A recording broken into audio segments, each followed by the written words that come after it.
1979 batch Manipur cadre का अपने आप को दर्शाते हुए एक फर्जी कॉन आर्टिस्ट पकड़े गए हैं जिनका नाम है अनिल कटियाल, और उसके साथ उसके सहयोगी विनोद कपूर, ये दोनों गिरफ्तार किए गए हैं।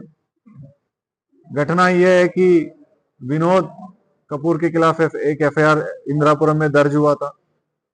उस एफआईआर में वैधानिक कार्रवाई की जा रही थी। उससे बचाव करने के लिए अनिल कटियाल अपने को फर्जी आईपीएस ऑफिसर कहते हुए केंद्रीय गृह मंत्रालय में सलाहकार के रूप में वर्तमान में तैनात और पूर्व में आईबी में भी कार्यरत रहे, ऐसे माहौल बना के विवेचनाधिकारी और थानाध्यक्ष और साथ साथ अन्य सीनियर अधिकारियों को दबाव में लेके उनको धमका के मुकदमे की धमकी देते हुए एक ठगी का घटना करने की कोशिश किया है, और काफी एविडेंस के साथ ये गिरफ्तार भी हुए हैं।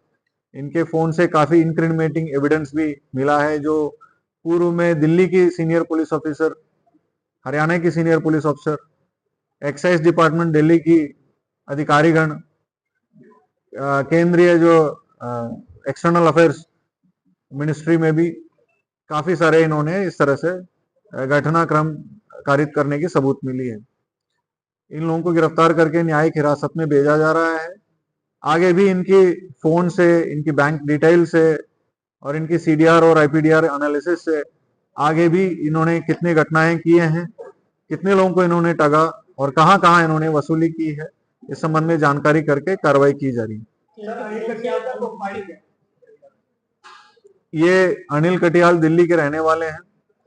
ये अपना under graduation, post graduation chemistry में सेंट स्टीफेंस कॉलेज दिल्ली से पढ़े हैं, पास आउट हुए हैं। फिर उसके बाद यूएस में जाके येल यूनिवर्सिटी में पीएचडी करने की अपने एडमिशन लिया। बाद में ड्रॉप आउट होके यहाँ पे हिंदुस्तान लीवर में सीनियर सेल्स पोजीशन में 20 साल काम किए हैं। उसके बाद यामाहा मोटरसाइकिल्स कंपनी में इन्होंने सेल्स में 2000 से 2005 तक काम किए। फिर 2006 से 2015 तक वाइस प्रेसिडेंट कॉर्पोरेट अफेयर्स के रूप में वोडाफोन कंपनी में काम किया है। ये सेंट स्टीफेंस के पढ़े हुए थे, इस वजह से सेंट स्टीफेंस कॉलेज का हिस्ट्री है, काफी सारे सिविल सर्वेंट्स वहां से पास आउट हुए हैं। उनके कॉन्टैक्ट्स को इन्होंने यूज किया। साथ साथ वोडाफोन कॉर्पोरेट अफेयर्स के रूप में लॉ एनफोर्समेंट एजेंसी के साथ ये क्लोजली काम किया है, जिसमें तमाम यूपी की सीनियर आईपीएस अफसर को जानते हैं due to this Vodafone position. इन दोनों चीजों को इन्होंने दुरुपयोग किया है, इनके कॉन्टैक्ट्स को दुरुपयोग किया है। खुद को 1979 बैच का आईपीएस ऑफिसर मणिपुर काडर का रिटायर्ड बताते हुए काफी सारे लाइसेंसिंग और दलाली में इन्वॉल्व हुआ है। अफसर को भी ठगा है और पब्लिक को भी ठगा है। सर, लगभग कितने अधिकारियों को उन्होंने प्रभाव में लेकर अब तक कितने की ठगी कर दी है?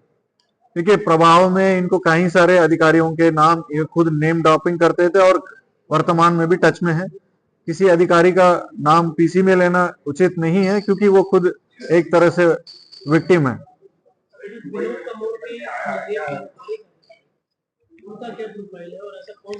विनोद कपूर जो है एक इंफ्रास्ट्रक्चर कंपनी चलाते हैं, दिल्ली इंफ्रास्ट्रक्चर लिमिटेड करके, जो तमाम सारे एयरपोर्ट्स में इंफ्रास्ट्रक्चर डेवलपमेंट का काम किया। इनके जो कांटेक्ट है बीच में गुरविंदर सिंह, जो दुबई से रेफरेंस मिला है, और गुरविंदर सिंह के रेफरेंस से राज सहानी, जो वहां का इंफ्रास्ट्रक्चर फर्म चलाते हैं, अभी दुबई के जेल में $100 मिलियन की घोटाला में बंद है। वहां का जो सरकार ने उनके और उनके बेटे के खिलाफ लोकल वहां का एनएसए के तहत उनको बंद किया है। $100 मिलियन के तहत, मतलब फर्जी, वहां पे भी इन्होंने फर्जी किया है। उसके कांटेक्ट में ये सब थे, और उनको छुड़ाने के लिए भी वहां मदद मिल जाए, वहां एक्सटर्नल मिनिस्ट्री एम्बेसी में, उसके लिए भी इसने प्रयास किया। ऐसे कुछ इंक्रिमिनेटिंग एविडेंस मिला है। तो कुल मिला के एक क्लाउड सा बना के काम करता था, कौन आर्टिस्ट का काम करता है, ये अपने को आईपीएस अधिकारी बताते हुए तमाम केंद्र मंत्रालय, विदेश मंत्रालय, local police, Delhi police, Gurgaon police तक इन्होंने अपने गलत पहचान बताते हुए इन्होंने लोगों को बेवकूफ बनाया।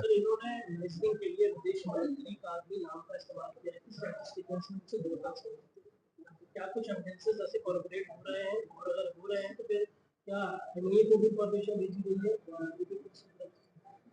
इनके जो फोन से रिकवरी जितने भी हुई है उसमें से कुछ एविडेंसेस ऐसे भी हैं जो अपने को सेंट स्टीफन्स का 2 साल सीनियर के रूप में बताते हुए जो विदेश मंत्री जी का नाम लेते हुए उनसे अपॉइंटमेंट दिलाने की एमईए को मेल भेज रहा है, और मेल भेज के जिनकी राहत देना है जो सहानी कंपनी को, उससे पैसे की डिमांड करने की भी सबूत मिली है। हालांकि ये सब शुरुआती विवेचना में इतने निकल के आए हैं, हो सकता है और हम लोग इन्वेस्टिगेशन गहराई करें तो और भी चीजें मिल सकती हैं। सर अनिल कटियार ने कभी 79 बैच का कभी अपना कोई आई कार्ड कभी शो किया है कभी? अभी उस संबंध में कोई फिजिकल मटेरियल एविडेंस नहीं मिला है।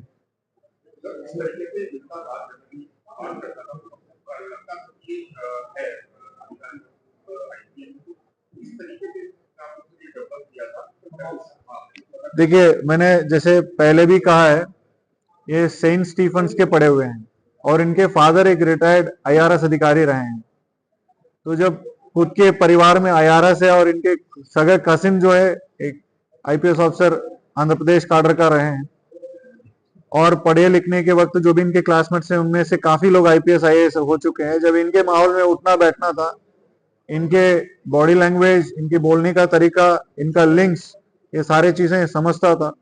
और साथ साथ अभी जब से रिटायर हुआ तब से दिल्ली में लंच ऑर्गेनाइज करना, डिनर ऑर्गेनाइज करना, अधिकारियों में बैठना, उनके रेफरेंस लेना, इसका आम बात हो गई है। तो इस वजह से ये जल्दी जो सीधे लोगों को, जो जिनको इन सब चीजों से लेना देना नहीं है, उनको बहुत जल्दी प्रभाव में ले लेते हैं।